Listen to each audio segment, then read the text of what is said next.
même des motivations objectives. Voilà. Donc aujourd'hui, dans cet espace, se développe l'Union européenne se développe. Aujourd'hui, le marché commun est un fait. Voilà. Quand on parle de marché commun, on est parti donc d'une conception purement commerciale, purement économique. Aujourd'hui, c'est un fait, le marché commun l'est presque dans tous les sens. La libre circulation des capitaux l'a été déjà depuis longtemps, et de plus en plus aujourd'hui aussi la libre circulation des personnes est un fait. On citerait les derniers événements qui ont vu certaines frontières, on va dire frontières, on va pas parler de disparition de frontières, mais de contrôle de frontières. C'est ça qui a disparu au cours de ces derniers moments. Bref, je voudrais dire qu'aujourd'hui, on peut, et demain encore beaucoup plus facilement, envisager de faire ses études en Slovénie, de travailler à Bruxelles, en France. Je pense que dans les années, et les jeunes particulièrement l'ont très vite compris. C'est déjà aussi un fait dans le cadre des échanges Erasmus. Voilà. Il y a beaucoup de Français donc qui viennent passer une partie de leur formation en Slovénie et vice versa. Et je suis confiant et je sais que dans les années à venir, ce sera aussi la même chose au niveau donc du travail. Alors, le français au sein de l'Union européenne est un élément, est un facteur de promotion, un facteur aussi d'intégration, comme toutes les autres langues.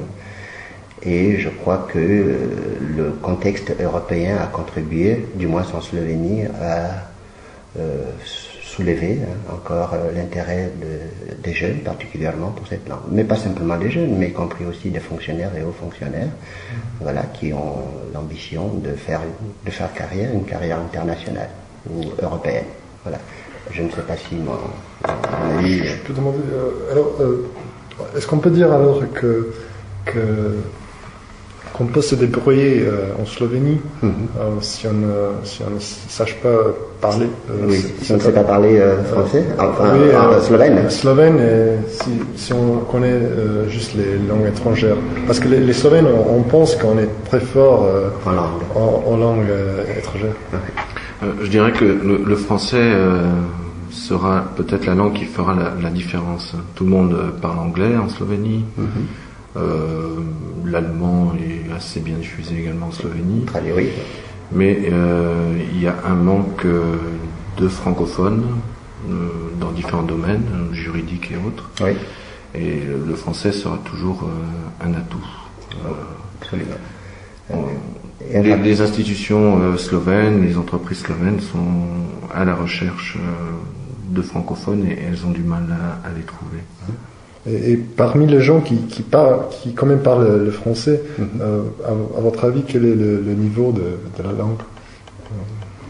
Tu dirais un mot? Moi, j'ai travaillé dans plusieurs pays, en Lituanie, en Bosnie, en Slovénie, en Belgique. En Belgique, mais en France, mais côté flamand en Belgique, donc où le français est une langue étrangère. Et les meilleurs francophones que j'ai rencontrés, enfin j'ai travaillé au niveau universitaire, les meilleurs francophones que j'ai rencontrés, c'est en premier lieu, ça étonne toujours, en Bosnie, donc vraiment avec des personnes d'un niveau comparable à un locuteur natif, et en Slovénie aussi, le niveau oui est très très bon au niveau des langues. Mais je noterais quand même peut-être ces dernières années peut-être une légère baisse du niveau. Tout à fait. Moi, je partage donc l'opinion de M. Tomic.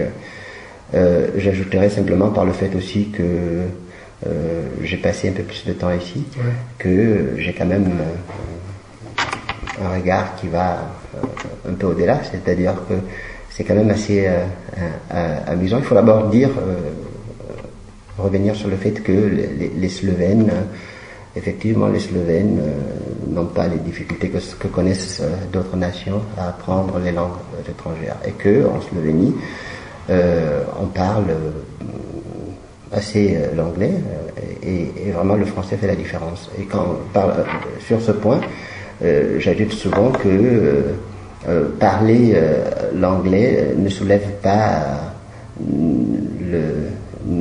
n'attire pas le regard des autres. Alors que si vous passez et que vous parlez français, tout de suite, voilà, ça déclenche d'autres types de réactions. Voilà, l'admiration. Voilà, donc le français reste encore une langue qui fait la différence. Mais cette situation a aussi évolué. Il fut une époque où j'avais cette liberté de parler sans prendre le risque d'être compris. Voilà. Aujourd'hui, non, il ne faut pas s'aventurer. Hein. Donc, pour ce qui nous concerne, nous sommes, enfin, on nous repère facilement dans la rue, et on entend des gens nous saluer en français parce que certainement ils nous reconnaissent, voilà, à travers nos activités. Oui, il y a eu une baisse, mais cette baisse aussi, elle est encore beaucoup plus marquée au niveau des études, donc à l'université, donc à la faculté des lettres. Oui, enfin, je pense, c'est mon opinion du moins, hein, mais en même temps, le nombre d'écoles de langue et les effectifs montrent plutôt un intérêt sur le plan personnel, privé des Slovènes. Ça c'est un autre. Et quelles sont les difficultés, les plus graves difficultés des Slovènes en apprenant le français? Moi, je n'en vois pas particulièrement, sauf la volonté et le temps à se mettre au travail. Voilà. Nous vivons une partie où notre partie, enfin, je vais dire que le style de vie actuel fait en sorte que notre activité principale nous laisse peu de temps. Voilà. Hein, on n'a pas suffisamment de temps consacré à d'autres choses. Et voilà, c'est pour moi la plus grande difficulté. Mais ça dépend donc des gens. Mais au niveau de la prononciation, de la facilité d'apprendre, je ne vois pas des difficultés particulières chez les Slovènes. Toutes les langues ont leurs difficultés et facilités. Oui. Le français est souvent perçu comme une langue difficile, mais inaccessible. Nous on a démontré que, oui, hein, parce que puisque vous nous donnez l'opportunité, nous avons fait le pari, donc de faire du français la langue de communication à l'intérieur donc de notre institut, et tout niveau confondu. Vous savez très bien que l'enseignement du français, depuis pour les enfants, pour les débutants, se fait en français, et c'est quelque chose qui marche. Voilà, qui marche très bien d'ailleurs, parce que j'en profite lorsque des gens quittent une autre école pour se rendre chez nous. Nous sommes souvent curieux de savoir, parce que de savoir pourquoi, qu'est-ce qui a motivé cette. Voilà, on nous dit souvent que dans les autres écoles, on parle moins français. Les gens ont souvent cette inclination à parler beaucoup plus slovène. Mais voilà, chez nous. Il faut parler. Ah oui, c'est un espace francophone où on parle exclusivement français, et donc tous ceux qui sont à la recherche d'un espace ou d'un lieu, d'un environnement idéal pour faire des progrès, voilà, il n'y a pas une adresse. Voilà, l'Institut est une adresse. Serez-vous capable de vivre en Slovénie uniquement en enseignant le français? Oui. Oui. Oh oui, tout à fait. Ou il faut faire beaucoup d'autres choses? Non, je pense que le